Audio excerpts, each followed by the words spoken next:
Hello everyone, প্রতিদিনের মতন আবার আজকে একটা নতুন ব্লগ ভিডিও নিয়ে আপনাদের সামনে হাজির হয়ে গেলাম। নতুন সকাল, নতুন চিন্তা ভাবনা আর নিয়ে সকালটা শুরু করে দিলাম। আমি শম্পার ডেইলি লাইফস্টাইলে আপনাদের সকলকে অনেক অনেক অনেক স্বাগতম।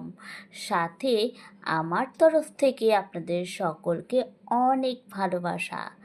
তো প্রতিদিনের মতন ঘর সংসারের খুঁটিনাটি কাজকর্ম নিয়ে ডেইলি লাইফস্টাইলে আমি কিন্তু হাজির হয়ে গিয়েছি। তো আজ হলো শনিবারের ব্লগ ভিডিও। আজ প্রায় অনেক দিন পর সকালে দরজা খুলেই কিন্তু বৃষ্টির দেখা মেলেনি।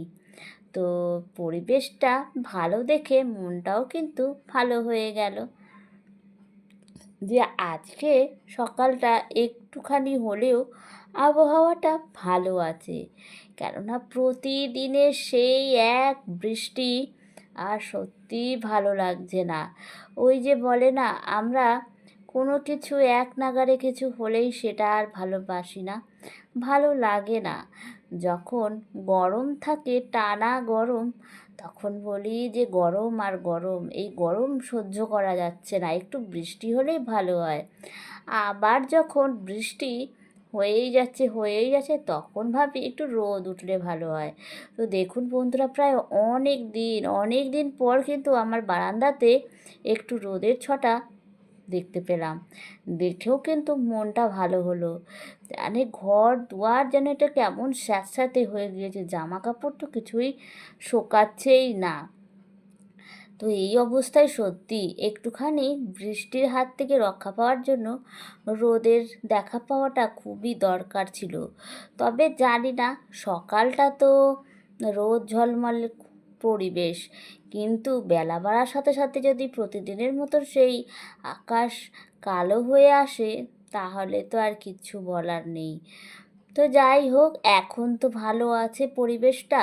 তাড়াতাড়ি স্নান সেরে জামা কাপড়গুলো সব রোদে দিয়ে আসতে হবে। যতক্ষণ রোদ থাকে জামা কাপড়গুলো যদি সব শুকিয়ে যায় তাহলেই তো ভালো। তারপরে দেখা যাক কি বৃষ্টি হয় কি হয়।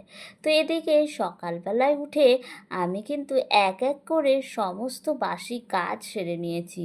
কিচেন পরিষ্কার করে নিয়েছি, এঁঠো বাসন ছিল রাতের, সেইগুলোও সব মাজা ধোয়া করে বোতলে জল ভরা সব সব কমপ্লিট করে নিয়েছি। এইবার শুধু এই যে ঘরটা মুছে নিলেই ব্যাস আমার সকালের সমস্ত কাজকর্ম কমপ্লিট। তো আজ একদমই বলতে গেলে মানে ক্যামেরাটা অন করতেই পারছি না, সকাল থেকে ভীষণ ব্যস্ততার মধ্যে দিয়ে কাটছে। আর এইদিকে তাই স্নান সেরে পুজো দিয়ে একটু রেস্ট নিয়ে চলে এসেছি ব্রেকফাস্ট রেডি করতে। তো আজ বললাম শনিবার, তো শনিবারের ব্লগ ভিডিও নিয়ে হাজির হয়েছি। আর আমার ভিডিও যারা প্রতিদিন দেখেন তারা জানেন যে আমি শনিবার কিন্তু নিরামিষ খাওয়া দাওয়া করি। আমি নই, অবশ্যই আমাদের পরিবারের সবাই। তো আজকে ব্রেকফাস্টের জন্য রেডি করছি একটু বাটার টোস্ট। তো বাটার টোস্ট আর সাথে একটু লাল চা করে নেব। এটা দিয়েই কিন্তু আমাদের সকালের ব্রেকফাস্টটা কিন্তু জমে যাবে, মোটামুটি পেটটা ভরা থাকলেই হলো। আর এই যে এদিকে চাটা বসিয়ে দিয়েছি, দুটো একসাথেই করে নিচ্ছি যাতে তাড়াতাড়ি হয়। তো সকালবেলা দুধ চা খেতে একদমই ভালো লাগে না, লাল চাও সাধারণত আমি খাই না।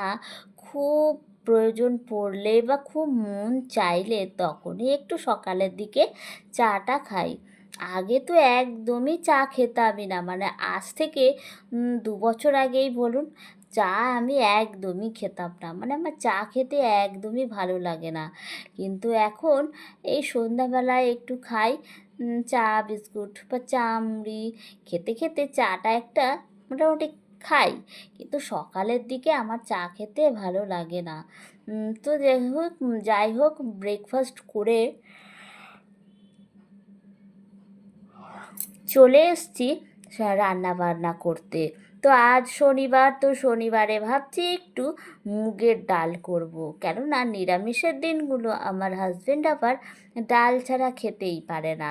তো তার জন্য ডাল তো করবই, আর করছি একটু আলু পটলের তরকারি। সাথে তো ডালের সাথে কিছু ভাজাভুজি করতেই হবে।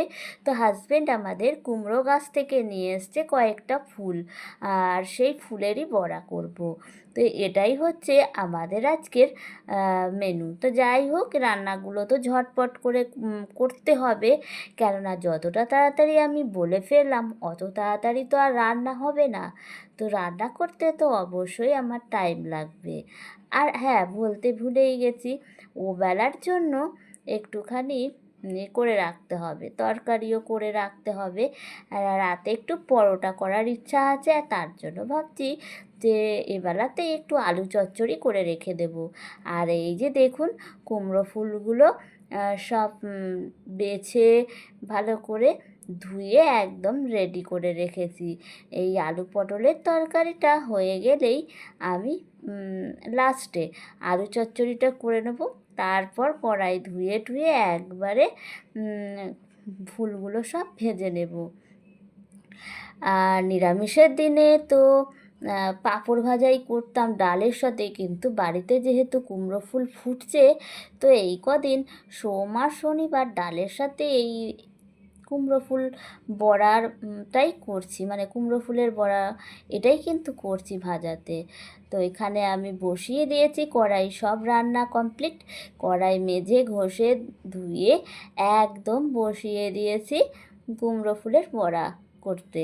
তো এটা আমি অর্ধেক মোটামুটি করে ভেজে রেখে দেব, তাহলে খাওয়ার সময় কিন্তু গরম করে একটু মচমচে করে ভেজে নিলেই ব্যাস, খেতে কিন্তু বেশ লাগবে। নাহলে এখন যদি রেডি না করে রাখি তখন ভাজতে গেলে অনেকটা সময় লাগে, তার জন্য অর্ধেক ভেজে রেখে দিই, আর বাকিটা খাওয়ার আগে যখন বসি খেতে তখন ভেজে নিই। তো এদিকে রান্না বান্না কমপ্লিট তো হয়ে গেছে, ঘড়িতে বাজে 12:30।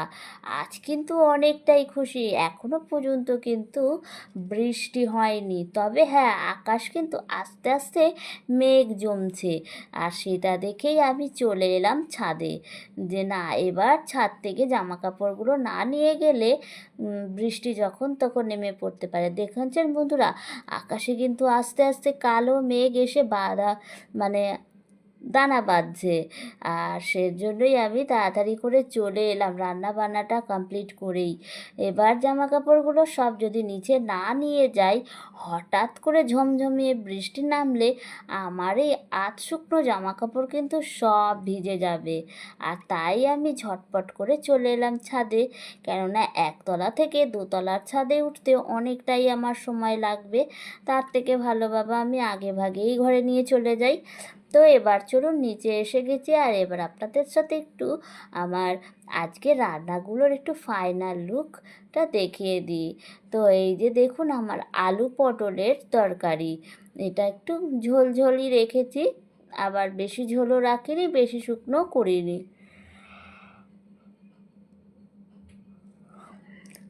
আর এই যে সাথে মুগের ডাল করেছি। এই ডাল ছাড়া আমার হাজবেন্ড তো নিরামিষের দিনগুলো খেতেই পারে না, তো ওর জন্য আমাকে ডালটা করতেই হয়। তো এই যে একটু কাঁচা লঙ্কা আর শুকনো লঙ্কা, তেজপাতা আর গোটা জিরে ফোড়ন দিয়ে ডালটা আমি করে নিয়েছি। আর রয়েছে, চলুন, ভাতের মধ্যে দিয়েছিলাম একটু গাজর সেদ্ধ আর পেঁপে সেদ্ধ, আর সেটা একসাথেই হয়ে গেছে ভাতের মধ্যেই। এটা হাজব্যান্ডের জন্যই। আর এই যে গরম গরম ভাত, এই সবে জাস্ট নামিয়েছি।